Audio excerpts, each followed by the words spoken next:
ភាគពីរនេះគឺដល់វគ្គរត់ប៉ុណ្ណឹងពុកម៉ែបងប្អូនទាំងអស់គ្នាចាហើយវគ្គនេះផងដែរគឺខ្ញុំបានថតតែរូបកូន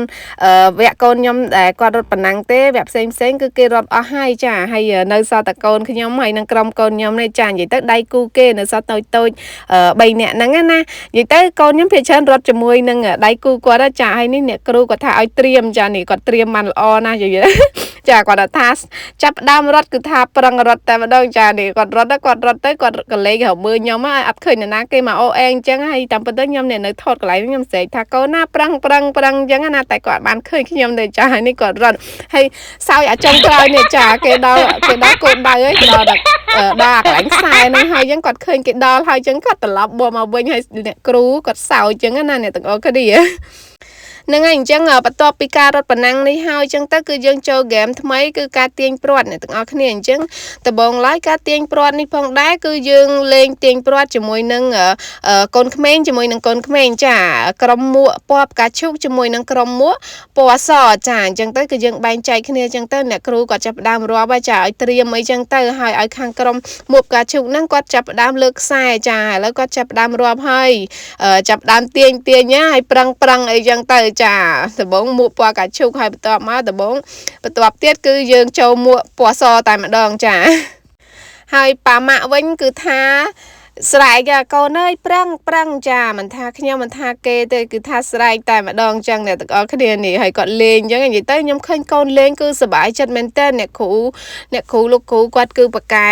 រកតំណុកលេងក្នុងការឲ្យគាត់លេងសប្បាយចឹងណាចាការឆ្នាំមុនកូនខ្ញុំនៅទូចឹងខ្ញុំអត់ដឹងថាគ្រូលេងដល់ម៉ោងណាម៉ោងណីអញ្ចឹងគឺដល់វគ្គកូនខ្ញុំគឺឆាប់បានទៅផ្ទះអីចឹងណាដោយសារគាត់នៅតូចដល់ឥឡូវគាត់រៀងធំចឹងគឺគេលេងសប្បាយមែនតើចានិយាយទៅឃើញគាត់លេងសប្បាយតែម្ដងចាហើយឥឡូវគឺខាងក្រុមកូនខ្ញុំមួកពណ៌កាឈូកហ្នឹងគឺបានចាញ់ទៅហើយចាចឹងចូលវគ្គថ្មីនេះគឺទាញព្រ័ត្រដដែលក៏ប៉ុន្តែប៉ាម៉ាក់ទាំងសងខាងគឺគាត់ចូលទៅទាញជាមួយនឹងកូនចាហើយខ្ញុំគឺអត់បានទៅទាញទេជាប់មើលកូនតូចហើយកូនឪក្មេកខ្ញុំគាត់អ្នកទៅទាញជំនួសចឹងណាក៏ប៉ុន្តែគាត់នៅឪក្មេកខ្ញុំទៅទាញខាងក្រោយគេចឹងណាខាងក្រុមផ្សេងគឺគាត់នៅឈរទាញជាមួយនឹងកូនរបស់គាត់ចឹងចាដល់ទៅពេលកូនខ្ញុំនៅមុខគេចឹងទាញជាមួយបងប្រុសម្នាក់នេះពណ៌អាវដូចកូនខ្ញុំចឹងដែរចាហើយខាងនេះប្រកួតនៅខាងនេះហើយខាងនេះឲ្យកូននៅខាងមុខហើយប៉ាម៉ាក់នៅខាងក្រោយចឹងចាហើយតើចាំមើលក្រុមណាឈ្នះដែរបងប្អូនទាំងអស់គ្នាអាចទាញដឹងអត់ចាទាំងអស់គ្នាហើយអ្នកគ្រូគាត់អូអេតែឲ្យទាញអីចឹងណាចាហើយពិបាកដែរដោយសារខាងនេះកូនគាត់នៅខាងមុខចឹងកាលណាបើទាញខ្លាំងចឹងទៅអាចថាដួលកូនអីចឹងទៅចាហើយចឹងទៅក៏ខាងក្រុមមួកពណ៌ផ្កាឈូកនេះគាត់ប្រឹងទាញចឹងទៅក៏ឈ្នះទៅពុកម៉ែបងប្អូនទាំងអស់គ្នានេះចាគ្រូគាត់លើកដៃចានេះគាត់លើកដៃឲ្យទាញចឹងទៅ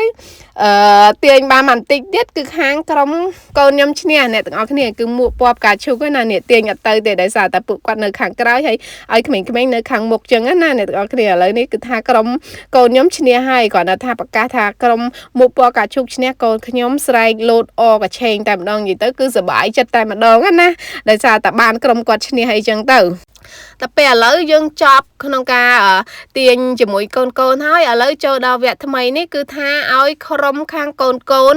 នៅដោយកូនក្រុមខាងប៉ាម៉ាក់នៅដោយខាងប៉ាម៉ាក់អញ្ចឹងឲ្យខាងប៉ាម៉ាក់ប្រកួតជាមួយនឹងខាងកូនវិញម្ដងអ្នកទាំងអស់គ្នា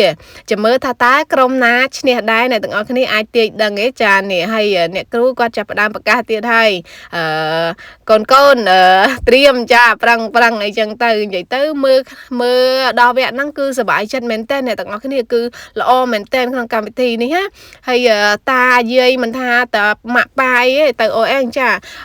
មានតាយាយអីចឹងទៅគាត់ទៅលើកទឹកចិត្តចៅគាត់អីចឹងណា